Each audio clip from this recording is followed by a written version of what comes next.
엄청난 공부 대가리로 전교 1등 지역 남하늘.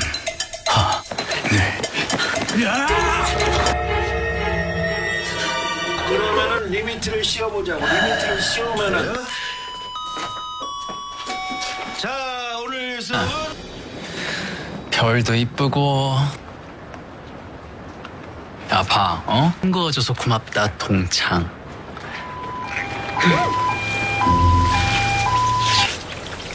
Saat menggali lebih dalam tentang karakter mereka sebagai individu, baik sebagai saingan maupun sebagai teman, kita bisa melihat sekilas perspektif mereka di masa lalu dan masa kini.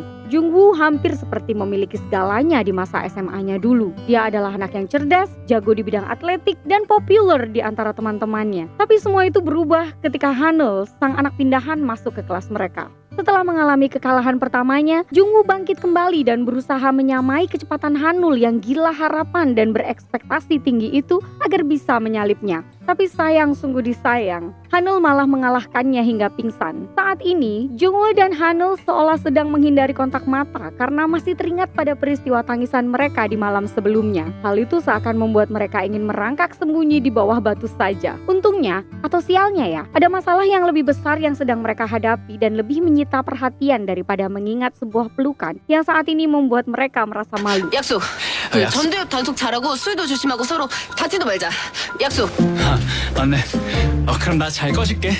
Sementara Jungwoo berurusan dengan kabar bahwa dokter anestesi dalam kasusnya setuju untuk mengambil sikap untuk diperkarakan secara hukum, Hanul harus menghindari tekanan dari keluarganya yang terlalu bersemangat untuk mengadakan sebuah perayaan pesta depresi. Meskipun Hanul menganggap keluarganya sedikit memaksa, namun kejenakaan sikap mereka tidak dapat ditolak karena bagaimanapun kepolosan hati mereka jelas berada di tempat yang tepat. Mereka mungkin berharap bahwa menyembuhkan rasa sakit dengan menganggapnya sebagai suatu hal yang normal dapat membantu mengurangi efek traumatis bagi Hanul. Namun, mereka belum benar-benar melihat permasalahan ini dari posisi Hanul, sehingga ada ketidaksesuaian antara apa yang mereka pikir diperlukan oleh Hanul dan apa yang sungguh-sungguh diperlukan oleh Hanul. 하늘아, 이건 뭐라? 네 우울증이야. 이거 진짜 앞으로는 숨겨놓지 말고 당당히 몰아.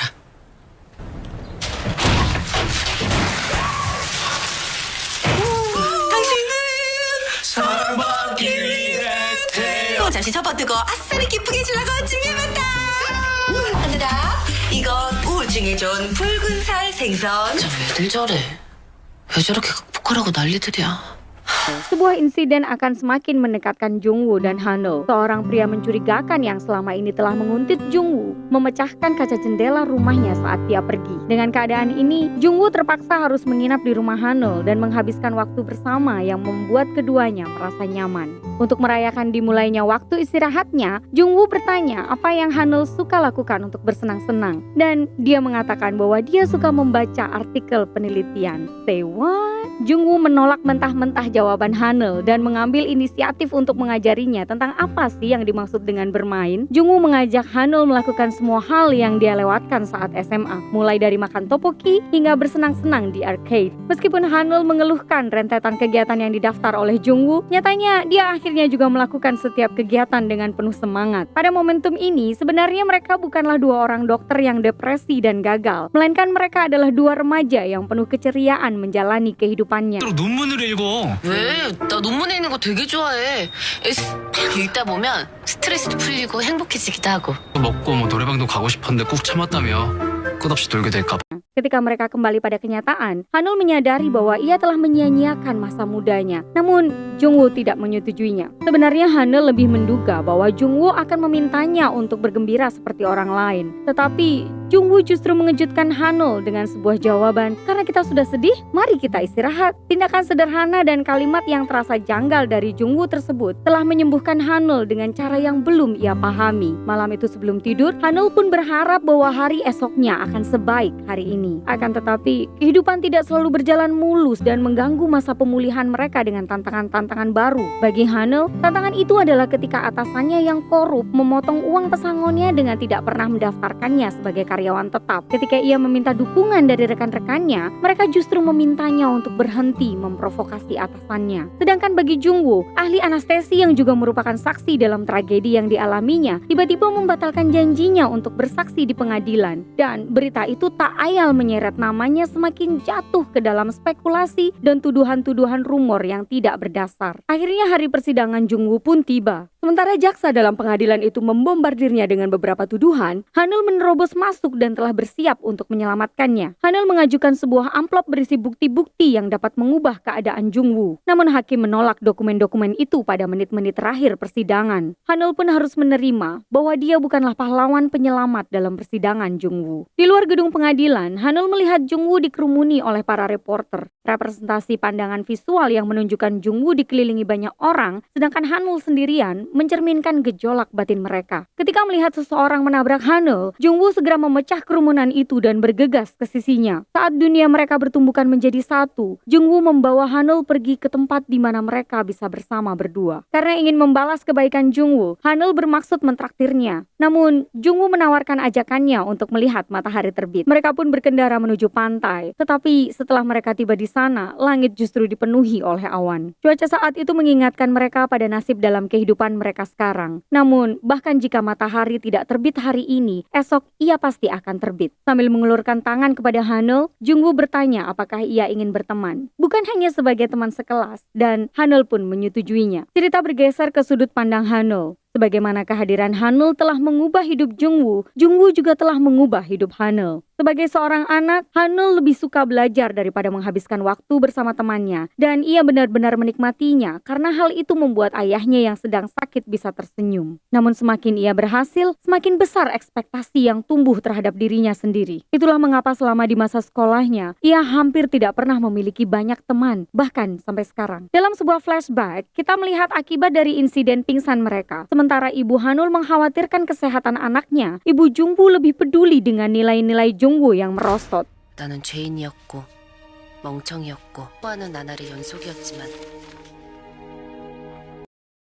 Kembali ke masa sekarang, Hanul dan Jungwoo mampir ke sebuah restoran untuk sarapan. Namun, mereka berdua tertidur karena telah begadang semalaman. Mereka telah berusaha keras mencoba mencari bukti untuk memecahkan kasus Jungwoo selama 3 hari terakhir. Saat mereka kembali ke rumah, ibu Hanul menjadi sangat panik menemui putrinya yang telah menghilang beberapa waktu dan mengasumsikan hal buruk telah terjadi karena ponselnya juga tidak aktif. Oleh karena itu, ketika Hanul tiba bersama Jungwoo, keadaan menjadi sedikit canggung, terutama karena Hongran ada di sana, dan ia bertanya apakah Jungwoo adalah cinta pertama Hanul.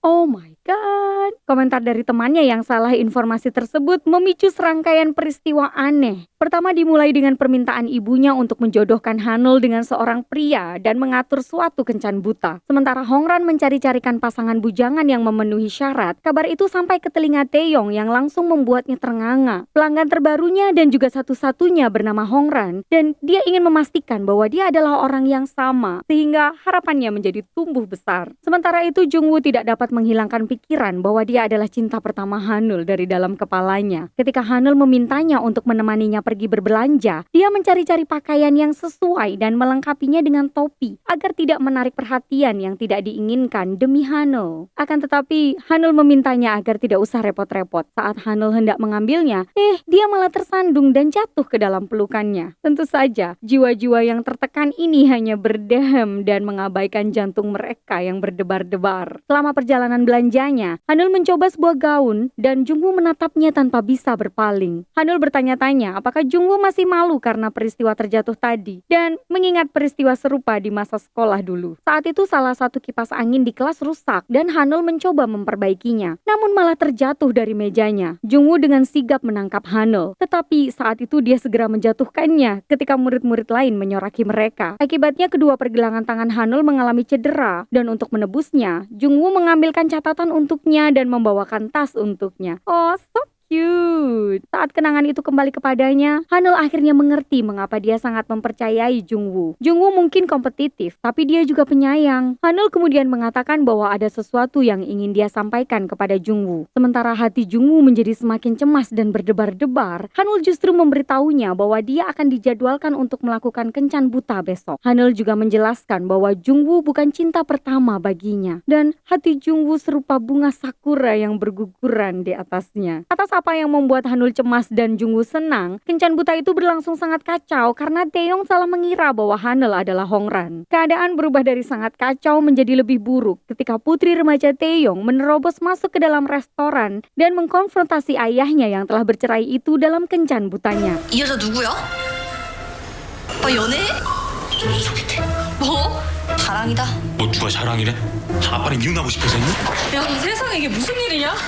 아니, Ya, setidaknya kekacauan ini menjernihkan suasana di antara mereka, hingga akhirnya kedua belah pihak menyadari kesalahan mereka. Setelah kencannya yang gagal, Hanul kembali ke rumahnya hanya untuk menemui penyebab sakit kepalanya yang lebih gawat dan telah menantikannya di sana, yakni bibi-bibinya dari Busan yang datang berkunjung. Jungwoo harus ikut terseret di tengah situasi di mana bibi-bibi Hanul salah menganggap bahwa keponakannya akan segera menikah. Tetapi tidak lama kemudian, permainan yang disetting oleh ibunya tersebut terungkap juga. Bibi-bibinya kemudian menyebut Hanul sebagai sebuah kegagalan, tetapi Jungwoo datang untuk menyelamatkannya dan memberinya keberanian untuk membela dirinya sendiri. Bahkan dengan dukungan yang diberikan Jungwoo, kata-kata tajam bibinya telah menusuk-nusuk harga diri Hanul hingga terkoyak. Dan di malam harinya, Hanul menenggelamkan kesedihannya dalam alkohol bersama mantan saingan yang sekarang menjadi teman barunya. Saat mereka berdua meributkan tentang siapa yang lebih banyak gagal, Jungwoo masuk untuk mengambil lebih banyak minuman dan sebuah payung karena hujan mulai turun. Sementara hujan tidak dapat menghentikan pesta mereka, rasa mabuk dan ngantuk berat akan dapat menghentikannya. Hanul akhirnya jatuh tertidur sambil menyandarkan kepalanya di bahu Jungwoo. Jungwoo membatin dalam hati bahwa dia seharusnya tidak terlalu peduli pada Hanul, tetapi ekspresi pada raut wajahnya mengisyaratkan bahwa hal itu sudah terlambat. 상습범이네. 아무 데서나 있어야 돼.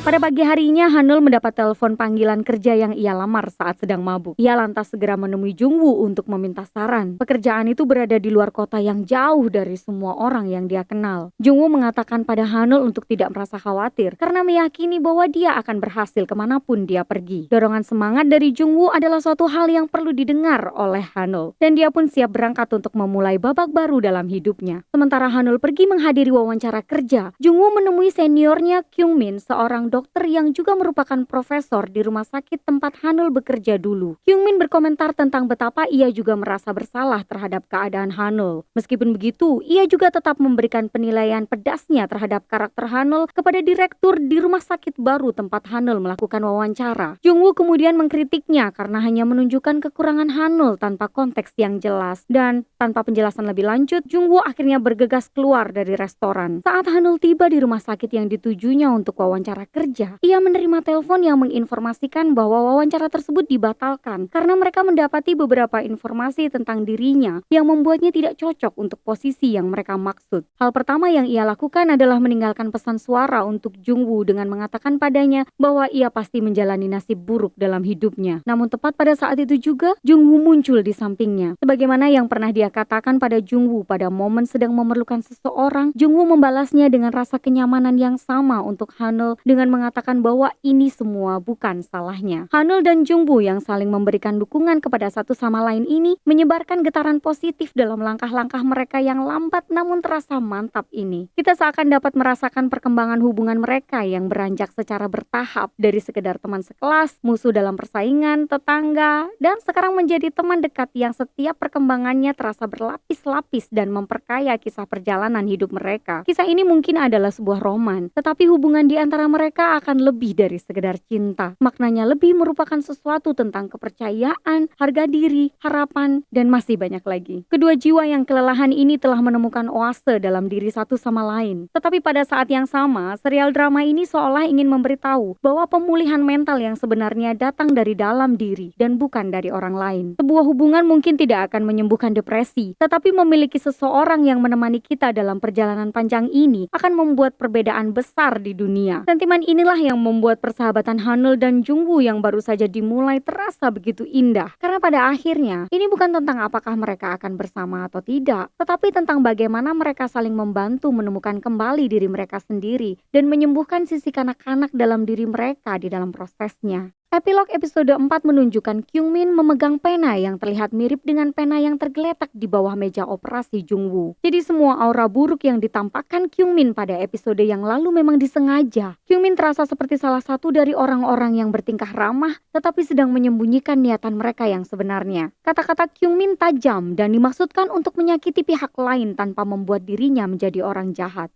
Percakapannya tentang Hanul contohnya. Dia mengatakan kebenaran yang hanya menurut dirinya sendiri saja. Pada saat Jungwoo mengejar dan menuntutnya, dia mengatakan versi ternyaman dari kebenarannya yang membuat dirinya bebas dari tanggung jawab atas keadaan yang menyebabkan Hanul mengundurkan diri dari pekerjaannya. Teori kebenaran ternyaman Kyungmin merupakan penjelasan mengapa dia menghabiskan banyak waktu bersama Jungwoo untuk menemui pengacaranya, tetapi sama sekali tidak memberikan kontribusi yang nyata. Sebaliknya posisi Jungwoo menunjukkan seperti apa jadinya saat seseorang benar-benar mengambil sikap bertanggung jawab, meskipun ia bukanlah penyebab utamanya. Walaupun dia tahu bahwa dia tidak melakukan kesalahan, setidaknya secara hukum, tindakannya dirasanya dapat membuat banyak orang kehilangan pekerjaan dan terlilit hutang. Maka naluri pertamanya adalah membantu orang lain, dan bagian dari karakternya ini sudah ada sejak masa SMA-nya dulu. Secara teknis, ia tidak seharusnya bertanggung jawab atas cedera pergelangan tangan Hanul karena ia sendiri yang naik ke atas meja dan terjatuh. Tapi melihat Hanul kesulitan mencatat menggunakan mulutnya, membuatnya merasa bersalah. Dia merasa bersalah karena telah menjatuhkannya, jadi dia berusaha keras untuk meringankan beban Hanul.